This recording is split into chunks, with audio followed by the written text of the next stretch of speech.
आदरणीय डॉक्टर हर्षवर्धन जी, आदरणीय डॉक्टर जितेंद्र सिंह जी, झारखंड के मुख्यमंत्री आदरणीय रघुवर दास जी, महाराष्ट्र के मुख्यमंत्री आदरणीय फडणवीस जी, आदरणीय विजय शर्मा जी, आदरणीय सतीश उपाध्याय जी, मेरे सांसद मित्रों, दिल्ली को या दिल्ली वासियों के लिए इतना अच्छा समय कभी नहीं आया होगा। मैं खास तौर से उन लोगों से बात कर रहा हूं जो झुग्गी झोपड़ियों में रहते हैं, जो गरीब हैं, जो दलित हैं। मैं सोच रहा था कि जो पूर्वांचल वासी हैं या जो बाहर के आए मजदूर और गरीब हैं, दलित हैं, ये क्यों गरीबी के रेखा के नीचे जी रहे हैं, रहने का मकान नहीं है। तो उसका जवाब मेरे मन में आया कि भारतीय जनता पार्टी की सरकार एक साथ नहीं रही है दिल्ली में, जब केंद्र की भी सरकार भारतीय जनता पार्टी की हो और दिल्ली में ही हो। अगर भारतीय जनता पार्टी की सरकार केंद्र में रही भी है सहयोगी दलों की वजह से, हमें कार्य नहीं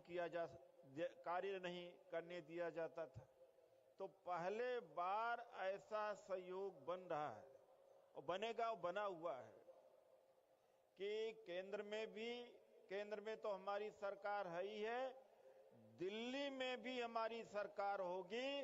तो जो ये गरीबी पूर्वांचल वासियों के बीच है, ये जो दलितों के बीच है, जो अशिक्षा है, वह निश्चित तौर से दूर होगी। इसलिए मैं कह सकता हूं कि अब इनके अच्छे दिन आ गए हैं और आने वाले हैं। मैं खास तौर से पूर्वांचल और दलित भाइयों के लिए से अपील करना चाहता हूं कि सबको आपने मौका दिया। कांग्रेस को तो 15 साल तक राज्य में मौका दिया, उसमें पूर्वांचल वाले साथियों की भी बहुत ज्यादा सहयोग रहा। तो क्यों नहीं रहने का मकान उन्हें मिला, पीने का पानी मिला, शिक्षा क्यों नहीं मिल पाई, रोजगार क्यों नहीं मिल पाया। तो एक बार आपने उनको देखा, 2 बार देखा, तीसरे बार देखा, और 3 बार देखने के बाद में भी आपकी स्थिति में परिवर्तन नहीं आया, तो इस बार उनको मत देखिए। इस बार मोदी जी को देखिए, भारतीय जनता पार्टी को देखिए और हमारे कामों को देखिए कि हमारी दिल्ली की में सरकार न होते हुए अभी मेरे मित्र प्रवेश वर्मा जी ने और महेश गिरी जी ने बताया कि एलजी शासन में होते हुए भी कितना सारा कार्य किया हमने। इतना बड़ा दिल किसी का हो नहीं सकता जो हमारे माननीय प्रधानमंत्री जी का है। एक झटके में 895 कॉलोनियों को नियमित कर दिया गया। जून 2014 तक जितने निर्माण हुए थे सबको एथराइज कर दिया गया। सबसे ज्यादा लाभ किसको मिला है? पूर्वांचलियों को मिला, गरीबों को मिला है, दलितों को मिला है।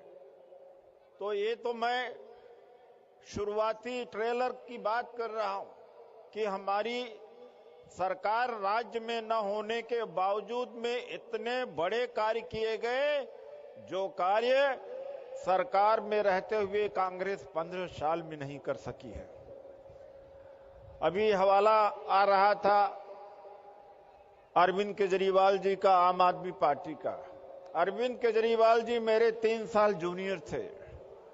मैंने इनकम टैक्स में इनको देखा है, अधिकारी के रूप में मैंने देखा है, अपने जूनियर के रूप में मैंने देखा है कि हंगामा वहां भी खड़ा किया था, लेकिन कोई टैक्स चोर नहीं पकड़ा था, कोई टैक्स का कलेक्शन नहीं किया था।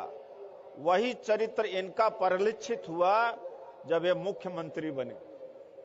मुख्यमंत्री बनकर के धरना दे रहे थे।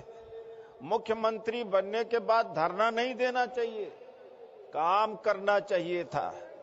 जो उन्होंने लुभावने नारे दिए थे कि जो ठेकेदारी प्रथा है, जिसकी मार सबसे ज्यादा वाल्मीकि समाज के ऊपर है, और जो भी एडहाक पर टीचर्स हैं, डॉक्टर्स हैं, नर्सेस हैं, उनके ऊपर है, और जब वो सरकार में आएंगे तो सबसे पहले उनका कार्य करेंगे। 49 दिन की सरकार में क्या 49 मिनट में, 49 घंटे में फाइल मंगा करके आदेश दिया जा सकता था, वाल्मीकि भाइयों का कल्याण किया जा सकता था। इसलिए मैं कह रहा हूं कि मैं भी एक अधिकारी रहा हूं, मैं जानता हूं कि कुछ कार्य ऐसे होते हैं जो फाइल के ऊपर ही कर दिए जाते हैं, जिसके लिए नया कानून बनाने की जरूरत नहीं है। तो इन्हीं शब्दों के साथ मैं अपनी बात को यहीं पर विराम देता हूं। धन्यवाद उदित जी।